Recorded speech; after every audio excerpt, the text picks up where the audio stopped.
कोई आज हम लोग पढ़ेंगे द्विघात समीकरण।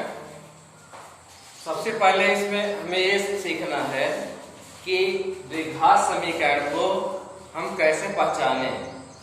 कोई समीकरण अगर लिखा है तो कैसे हम उसको पहचानेंगे कि ये द्विघात समीकरण ही है।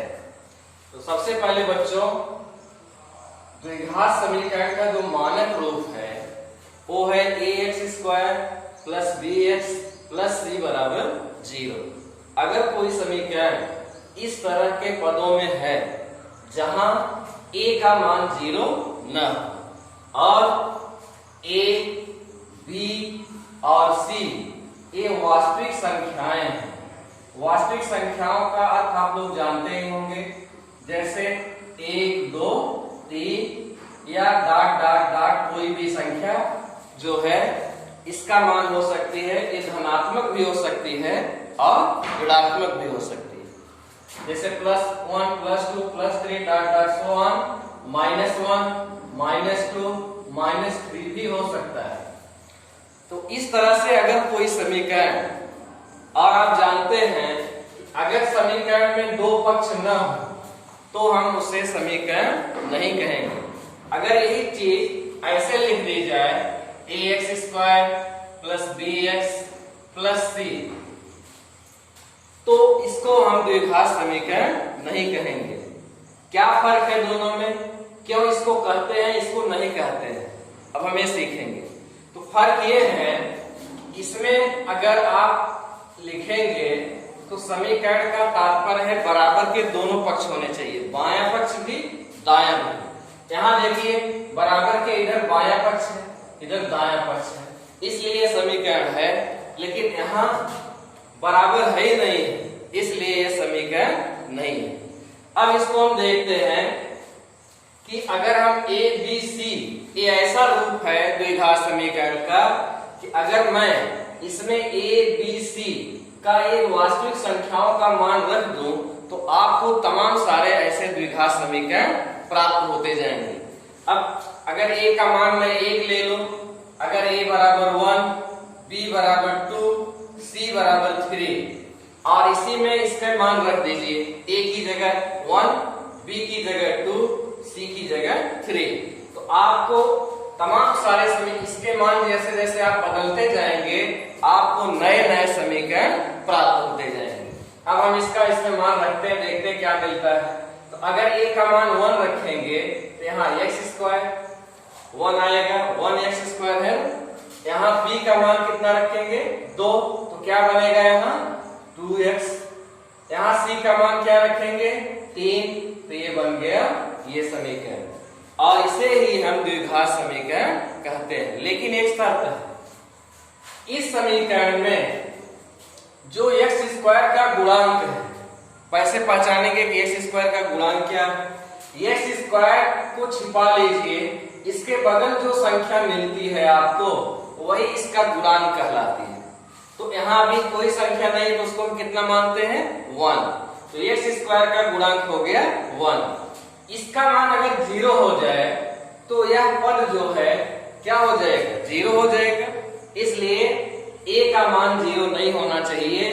b और c ये 0 हो सकते हैं, लेकिन a का मान अगर 0 हो जाएगा फिर ये दो घात वाला पद क्या हो जाएगा समाप्त हो जाएगा।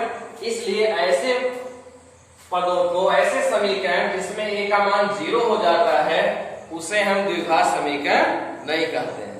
बात समझ में आ रही है।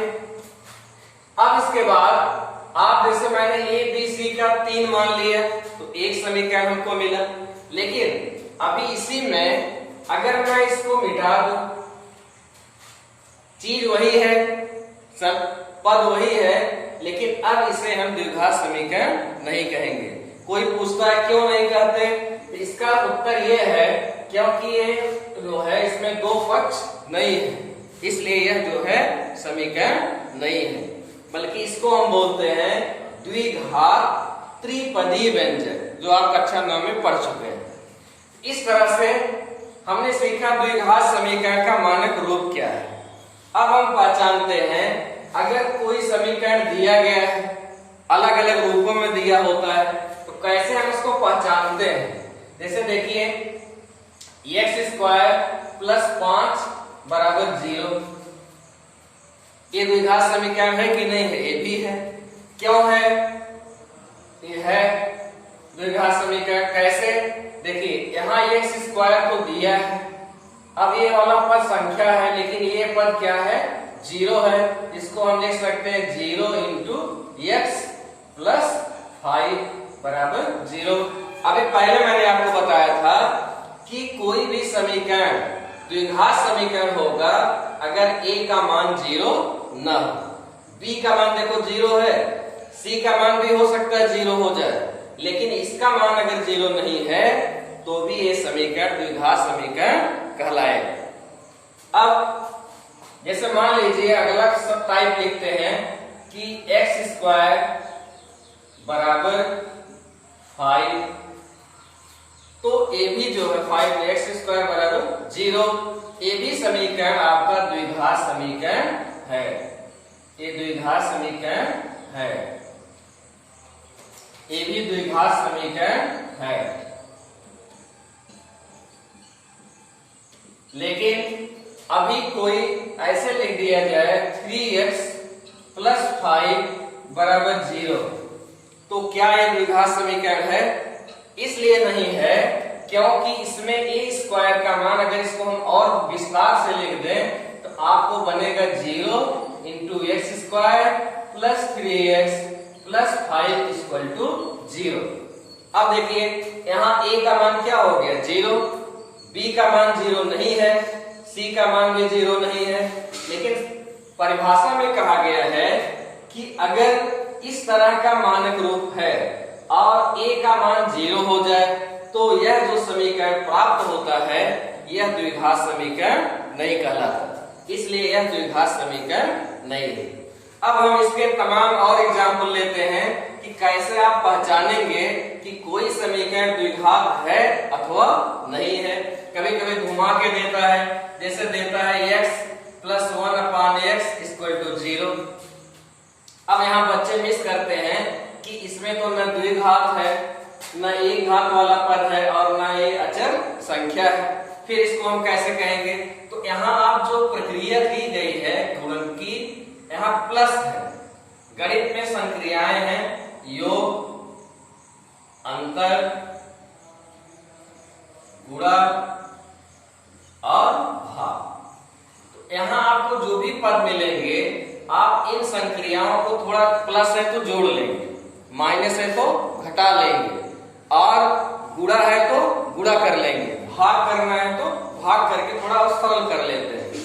अब अगर हम इसको जोड़ेंगे, इसका इसमें मल्टी गुणा होगा तो x का गुणा होगा, इसकी घात 1 है, इसकी घात 1 है, तो गुणा में घात जुड़ जाती है, ये आएगा x घाते 2 प्लस 1 और इधर आएगा बटे x बराबर 0।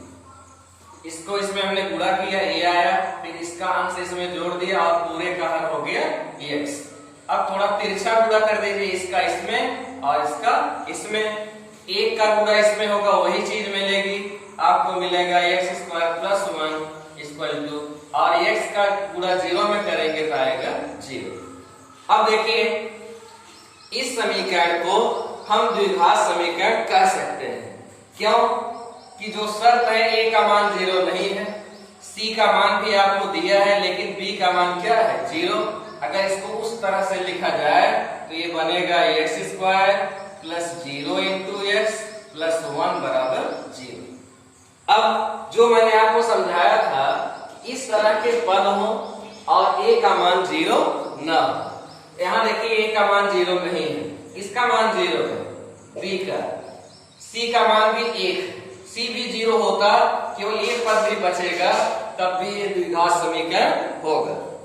तो इस तरह से आप पहचान लेते हैं कि कोई दिया गया समीकरण द्विघात समीकरण है अथवा नहीं है।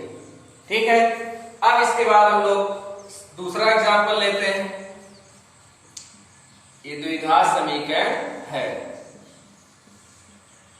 अब एक और उदाहरण करके देखते हैं कि अलग अलग तरीके से हम कैसे पहचानेंगे। जैसे दिया है x प्लस 2 का होल स्क्वायर बराबर x प्लस 1 का होल स्क्वायर। अब इसको पहचानना है कि ये द्विघात समीकरण है अथवा नहीं है। तो मैंने पहले ही कहा अगर इस तरह से नहीं है तो आप जो भी इसमें दिया गया है गुणा भाग या स्क्वायर उसको हम क्या करेंगे और फैला लेंगे। a प्लस बी के रूप का है, इसको हम तोड़ेंगे बनेगा एक्स स्क्वायर प्लस इसका मल्टीप्लिकेशन और उसका दोगुना 4x और इसका स्क्वायर आएगा 4। इधर का भी उसी तरह से a प्लस बी के रूप से तोड़ेंगे, यहाँ आएगा एक्स स्क्वायर, यहाँ आएगा 2x और यहाँ आएगा 1। अब देखो एक्स स्क्वायर से कट गया क्योंकि बराबर चीजें अगर दो पक्षों में हैं तो क्या होती हैं, कैंसिल हो जाती हैं। अब इन सब चीजों को हम इधर कर लेते हैं, 4x प्लस 4 माइनस पक्षांतर करके ये भी माइनस हो जाएगा इक्वल टू 0। 4x में से 2x घट जाएगा आएगा 2x और 4 में से 1 माइनस हो जाएगा आएगा प्लस 3 इक्वल टू 0। अब देखिए ये जो समीकरण आया है ये द्विघात समीकरण है कि नहीं है? ये द्विघात समीकरण नहीं है। क्यों नहीं है? क्योंकि यहाँ अगर हम लिखें तो यहाँ 0x स्क्वायर आ सकता है प्लस 2x प्लस 3 बराबर 0 होता है और यहाँ एक मान 0 हो गया, इसलिए यह जो समीकरण है ये द्विघात समीकरण नहीं। ठीक है, बात समझ में? अब इसके बाद हम पढ़ेंगे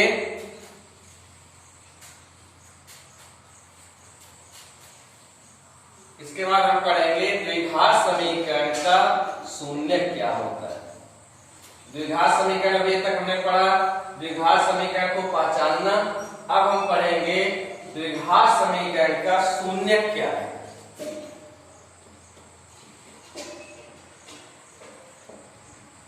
देखिए शून्य को सीखने के लिए अगर आप कोई भी द्विघात समीकरण लिखते हैं जैसे x square plus 5x plus 6 बराबर 0, ये तो द्विघात समीकरण है कि नहीं है? क्योंकि इसमें a का मान 0 नहीं है। अब इसका हमें शून्य ज्ञात करना है। प्रश्न आपको दिए जाएंगे एक्सरसाइज में कि दिए गए द्विघात समीकरण का शून्य ज्ञात कीजिए। तो शून्य ज्ञात करने के लिए बच्चों सबसे पहले इसकी जो परिभाषा है ये है कि द्विघात समीकरण में हमेशा एक चर राशि होगी। यहाँ चर कौन है? x, अचर कौन है?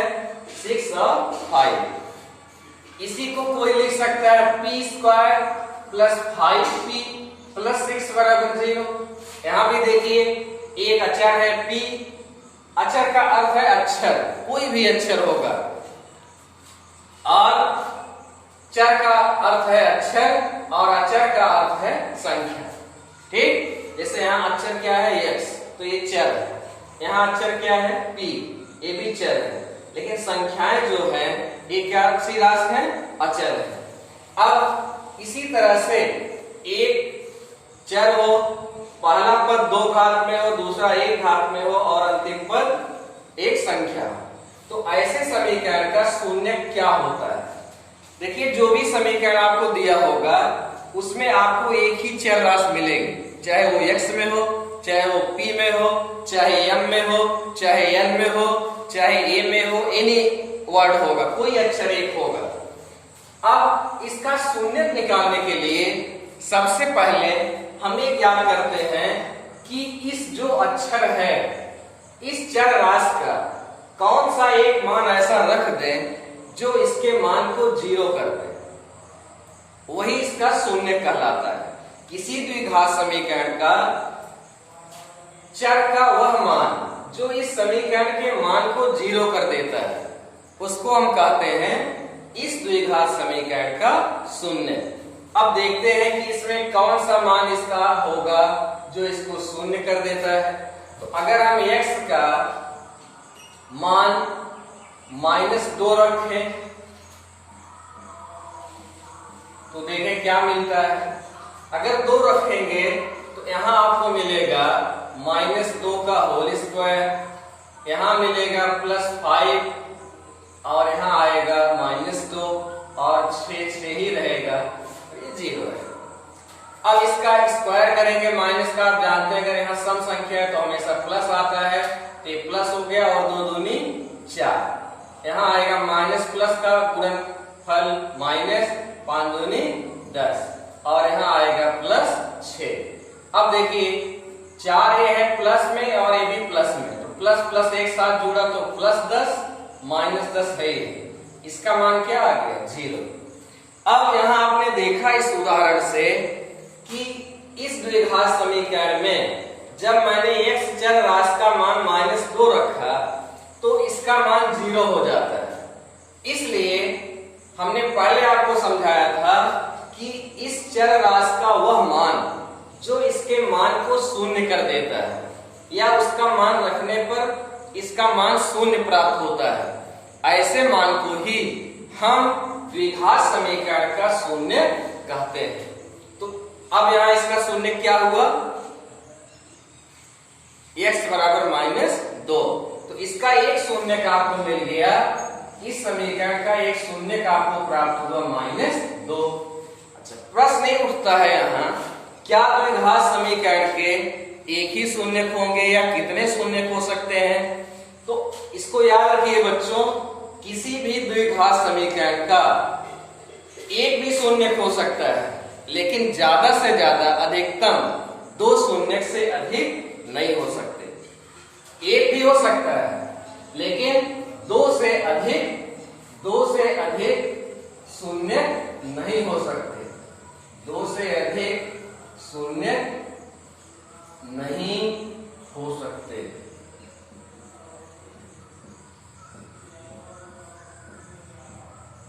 और इसी द्विघात के शून्य को ही हम कहते हैं द्विघात समीकरण का मूल। क्या कहते हैं, मूल। अब यहां अगर हम इस चीज से देखें, अगर शून्य और मूल रूट दोनों एक ही चीजें हैं तो इससे हम अगर 2 से अधिक शून्य नहीं हो सकते तो इसका अर्थ है कि द्विघात समीकरण के 2 से अधिक मूल भी नहीं हो सकते, राइट।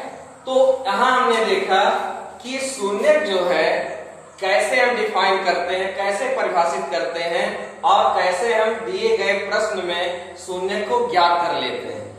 इसको करने के लिए सबसे पहले हम जो द्विघात समीकरण दिया गया है उसमें देखेंगे चर राशि कौन सी है। तो यहां मैंने देखा कि यहां चर राशि x है। अब x का वह मान हमें ढूंढना है कि जिसको रखने से इसका मान 0 हो जाए। अब यहाँ बच्चे प्रश्न करते हैं कि सर हम कैसे जाने कि x का कौन सा मान है। तो अगर आपको ये न पता हो तो आप पहले x बराबर 1 रख लीजिए, फिर x बराबर -1, फिर x बराबर +2, फिर x बराबर -2, फिर x बराबर +3, फिर x बराबर -3, ऐसे आप करते जाइए। कहीं न कहीं एक ऐसा मान आपको अवश्य मिलेगा जहां कि यह मान रखने पर इसका मान 0 हो जाएगा, फिर वहां आप मान रखना बंद कर दीजिए और x का वह मान जो रखने से इसका मान 0 मिल गया वही आप इसका शून्य कह सकते हैं कि इस द्विघात समीकरण का शून्य ये है। क्लियर। तो इस तरह से हम शून्य निकाल लेंगे। अब बात आती है कि 2 से अधिक शून्य नहीं हो सकते। जैसे प्रश्न दिया जाए कि क्या द्विघात समीकरण में, निम्नलिखित द्विघात समीकरण में शून्यकों की संख्या है। आपको 4 उत्तर दिए गए हैं, एक में 1, 2, 3, 4। तो आप कभी भी ये जानेंगे कि द्विघात समीकरण में 2 से अधिक शून्य नहीं हो सकते हैं। तो आज हम लोगों ने इतना सीखा कि द्विघात समीकरण क्या है, उसकी पहचान करना, द्विघात समीकरण को लिखना मानक रूप के हिसाब से और द्विघात समीकरण के शून्य को ज्ञात करना। ठीक है, इस तरह से